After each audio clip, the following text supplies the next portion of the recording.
Kebakaran besar melanda pasar Taman Puring di kawasan Kebayoran Baru, Jakarta Selatan, Senin 28 Juli 2025 sore.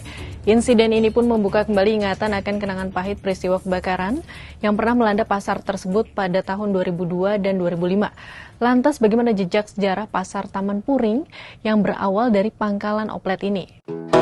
Geliat Taman Puring atau yang dikenal dengan Tampur berawal sejak era 1960-an. Saat itu, area ini berfungsi sebagai pangkalan oplet.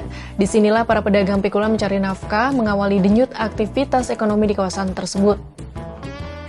Pada 1983, Gubernur DKI Jakarta Suprapto mengeluarkan kebijakan yaitu lahan Taman Puring seluas sekitar 2.000 meter persegi dialokasikan untuk menampung pedagang barang bekas dari seluruh Jakarta Selatan.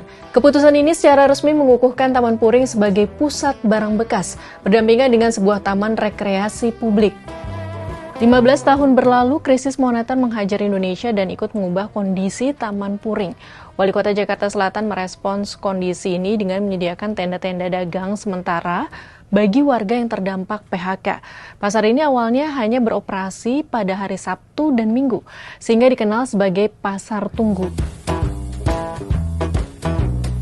Namun seiring waktu jumlah pedagang semakin bertambah pesat dan memenuhi Taman Puring setiap hari serta membuat kawasan penuh dan semrawut. Dampaknya penertiban besar-besaran dilakukan pemerintah daerah Jakarta Selatan. Pada 8 Januari 1999, ratusan pedagang dipindahkan secara paksa ke lokasi baru Pasar Pondok Indah dan Stasiun Kebayoran Lama serta hanya menyisakan beberapa kios di Taman Puring. Pasca penertiban, Taman Puring mulai dikenal luas sebagai destinasi utama bagi pecinta sepatu bermerek non-original atau reject dengan harga terjangkau. Ternyata tak hanya sepatu non-original, Taman Puring pun menyediakan barang elektronik, handphone, aksesoris otomotif, hingga suku cadang kendaraan.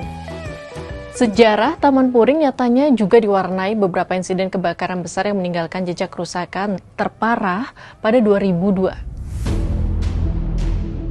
29 Juni 2002, ratusan kios di Taman Puring terbakar akibat korsleting listrik. Parahnya kebakaran yang merembet membuat 25 tahanan di kantor kepolisian sektor Metro Kebayoran Baru harus dievakuasi. 3 tahun berselang, 13 April 2005, Taman Puring kembali dilalap si jago merah.